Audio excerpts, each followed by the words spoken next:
Hi everybody! Today we're cooking up some chicken lickin in the kitchen of Awakened Taste. I'm going to show you how to do it two ways. One in a pressure cooker and the other one classic in the oven. It's the best bargain in town to cook a whole chicken. You get the most bang for your buck and quite a bit of meat, and you can also make bone broth with the leftovers. So I might show you that next week. Alright, so let's get started. Join me.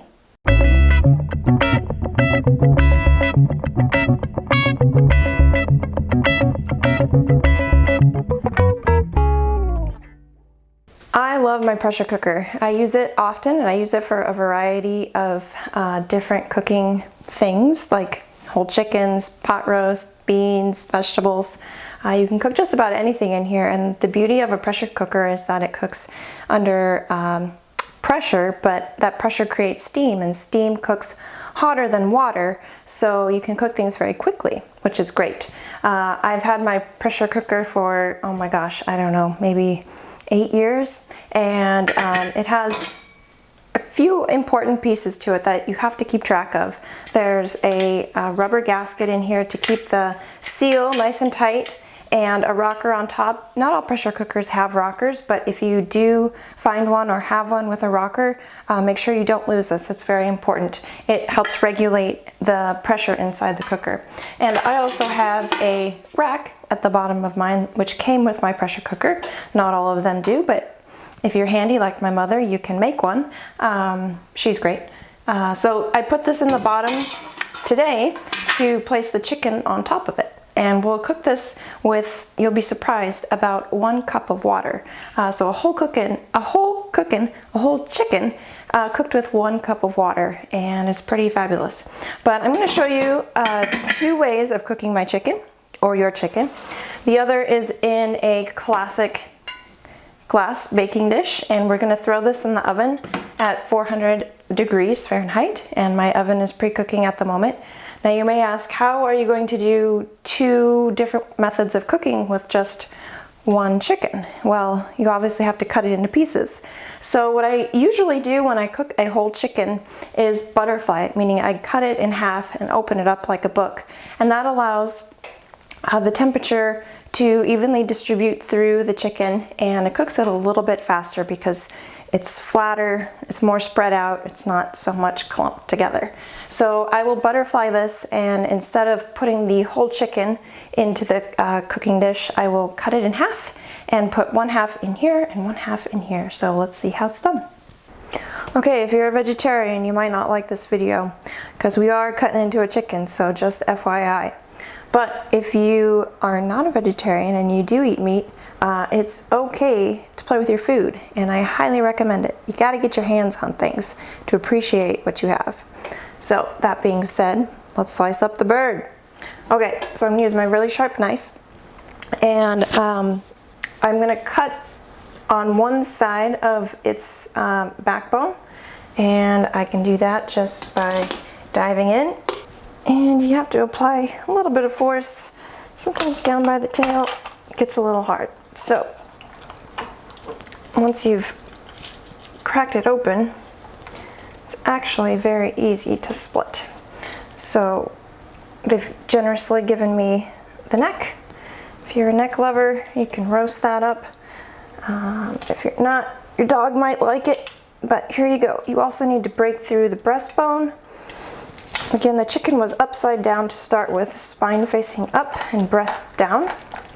And there you go, you've butterflied a chicken. So when I roast a chicken or barbecue a chicken or bake a chicken or whatever you do with it, sometimes I like to cut this fat out too. Let's just cut that right out like that. I love, again, to butterfly my chicken because it cooks more evenly, and you can, if you've ever seen the chicken under a brick strategy on a barbecuer, this is a great way to do it too. Again, you're just kind of flattening it out and helping the chicken cook more evenly. So today I'm going to actually split this chicken in half just by completing the cut down the center, and now I have 2 halves. Look at that.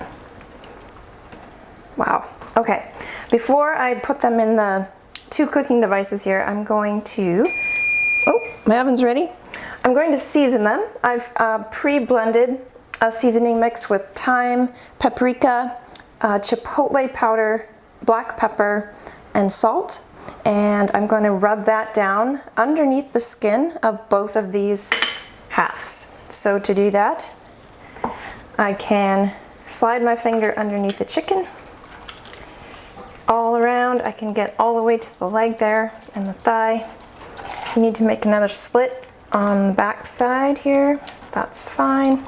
There we go, it's all loosey-goosey. And I'm just going to sprinkle my herbs inside the hole and smush them around. This way the seasoning gets on the breast and the skin helps hold in that flavor. It's gonna be good. I'll do about half on one side and half on the other half of the chicken. There we go. The rest I can just kind of smear over the breast there. All right, one into the baking dish and one into the slow cooker. Okay, I have one in the baking dish, one in the slow cooker. I'm gonna top them both, rub them down on the exterior with a little bit of salt and some olive oil. So it gives it a really nice finish on the breast skin there. And we'll get started on the cooking process. So hang with me while I wash up.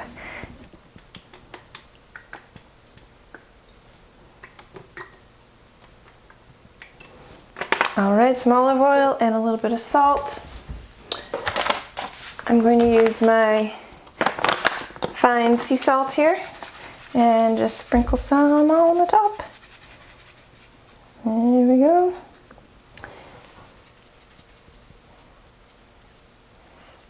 Now my herb mix also had salt in it, so I want to be careful not to overdo it on the salt. But who doesn't like a nice crispy, salty chicken skin? Kind of gross, but actually really delicious. Okay, that's it. I'm gonna pop this one in the oven. And actually, maybe I'll smoosh it down a little bit first. Oh yeah, give that chicken a rub down. Thank you, chicken, for giving your life.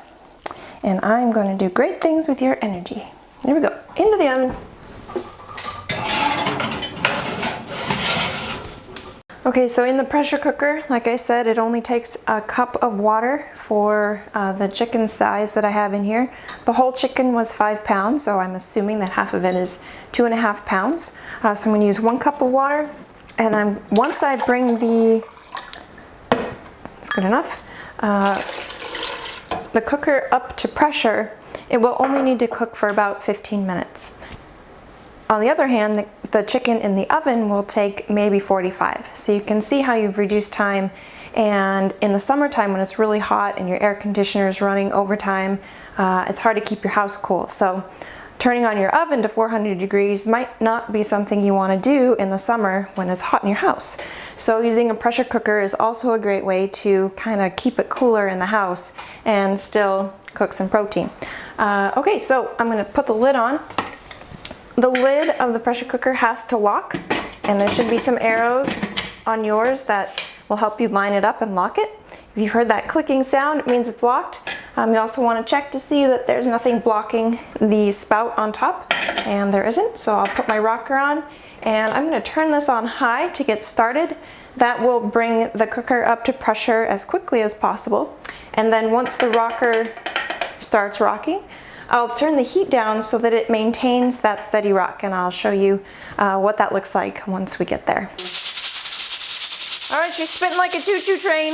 So it's up on high. I'm gonna turn it down to low, maybe like a 2 on my stove, maybe a 1.5, depending on your stove. So once I turn the thermostat down on my stove, this should stay at a steady pace. Wait a second, wait for it. I'll show you what that should look like.